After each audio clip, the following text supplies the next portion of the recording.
Today, we're diving into Paul Kenyon's incredible book, Dictatorland. We're going to look at how, right after independence, a whole generation of African leaders got the keys to nations with just unimaginable wealth, and then how they looted them, building massive personal fortunes while their people were left with nothing. Let's get into how they pulled it off. We're going to start with this quote from Francisco Macias Nguema, the very first president of Equatorial Guinea. It sounds heroic, right? A freedom fighter, mission accomplished. But here's the thing. It's just so tragically ironic. This statement wasn't the end of madness. It was the beginning of a reign of terror that would absolutely wreck his country.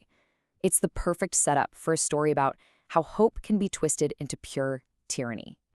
So to really get how these men stole Africa, you first have to understand what was there for the taking. And the story doesn't start with politics. It starts with geology. It begins with a continent that was blessed, or maybe you could say cursed, with a level of natural wealth that sounds almost like something out of a myth. I mean, the timescale here is just mind-blowing. We're talking about diamonds literally blasted out of volcanoes back when dinosaurs were roaming around. Veins of gold and copper that were laid down billions of years ago. Oil that's been cooking for millions of years. This isn't just money. This is the planet's primordial treasure chest, just sitting there, waiting. Now, you know when there's that much treasure lying around, someone's going to notice. And this vast wealth didn't lead to prosperity for the people living there. Oh no. Instead, it kicked off this absolute feeding frenzy. It attracted foreign powers who looked at the continent and didn't see people or cultures. They saw a giant prize to be carved up and devoured. And man, did it escalate fast. So 1871, boom, a massive diamond discovery in southern Africa lights the fuse. Just a little over a decade later, you've got these European leaders literally sitting around a table in Berlin with a map and a ruler, drawing straight lines, creating countries out of thin air with absolutely zero thought for the people who actually lived there. And by the 1890s, a single company run by Cecil Rhodes controls a private empire bigger than most countries in Europe. And this is the part you really have to understand.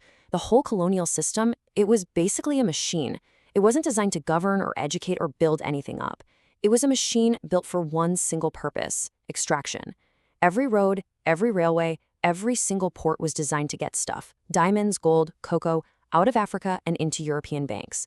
This system set a devastatingly dangerous precedent. All right, so then we get to the 1950s and 60s, and there's this huge wave of independence sweeping across the continent. You can just feel the optimism, right? A feeling that a brand new age had finally arrived. But that dawn turned out to be a false one. The colonial machine wasn't being dismantled, it was just getting a new set of drivers. So try to picture this. It's 1960. We're in the Congo. Independence has just been declared. For the Congolese soldiers who had served under Belgian officers, I mean, this is it. This is the moment they've been waiting for. They're going to take charge, become officers themselves, and finally lead their own army. The energy must have been electric. And then this happened. The Belgian commander, General Janssens, gets all his black soldiers together. He walks up to a blackboard and he writes out this brutally simple equation. Before independence equals after independence. In one single, unbelievably arrogant move, he's telling them, for you, nothing changes. The dream just shattered right there in that room. Well, you can guess what happened next. The reaction was immediate. It was explosive.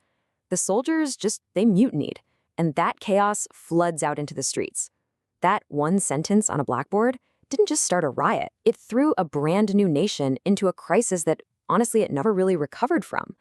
And it perfectly shows how the old guard, by refusing to let go, created the exact chaos that men like Mobutu were waiting to exploit.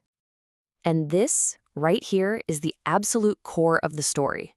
The new leaders who popped up in all this chaos, they didn't get rid of that colonial extraction machine. Nope, they just grabbed the keys. All across the continent, from Zaire to Zimbabwe, Libya to Equatorial Guinea, they all started following this shockingly similar script, what we can call the Dictator's playbook. I mean, just look at this breakdown. The pattern is it's impossible to ignore. Step 1, get your hands on the resources, the diamonds, the oil, the land, whatever it is. Step 2, build this huge cult of personality around yourself. Make yourself seem like a god, a savior. And step 3, get rid of anyone who gets in your way, viciously. Mobutu, Mugabe, Gaddafi, different places, same playbook. Think about Mobutu for a minute.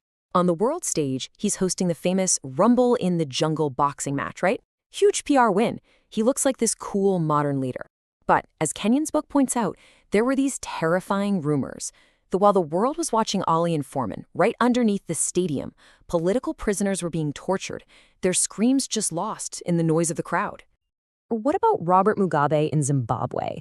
You know, the issue of who owned the land was this really raw, open wound left over from colonialism. A totally legitimate grievance. But did Mugabe use land reform to heal that wound? Nope. He weaponized it. That Land Acquisition Act became a tool he used to snatch farms, not for the people, but to punish his enemies and reward his buddies to make sure they stayed loyal. So, what was the real price of this playbook? Because while these guys were living it up, building palaces, and hiding billions in Swiss banks, their countries were just falling apart. The cost of their power was a total catastrophe for the average person. And this picture? I mean, this says it all, doesn't it?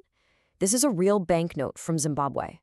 $100 trillion. And you know what it was worth? About $30 in US currency. When a government is printing money that looks like this, it's basically admitting the entire economy is destroyed. Can you imagine? Your entire life savings just gone. Poof. But the economic collapse, that was only part of it. The human cost was just staggering. You had places like Equatorial Guinea, where Black Beach Prison became a name that meant torture. In Zaire, the state collapsed so completely that looting just became how you survived. In Eritrea, they forced the entire country into military service forever, a system the UN literally called slavery. And in Zimbabwe, the horrific murder of a farmer named Martin Olds was just a cold, brutal message. This is what happens if you oppose us.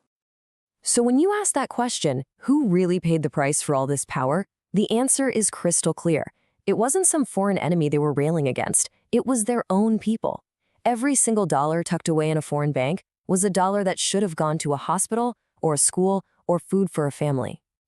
And that right there is the ultimate tragedy that Dictatorland lays bare. All of that unbelievable ancient wealth, the diamonds, the oil, the gold, it could have built some of the richest, most successful nations in the world. But instead, it all got siphoned off, used to buy jets and mansions, and to build the very police states that kept everyone else poor and afraid.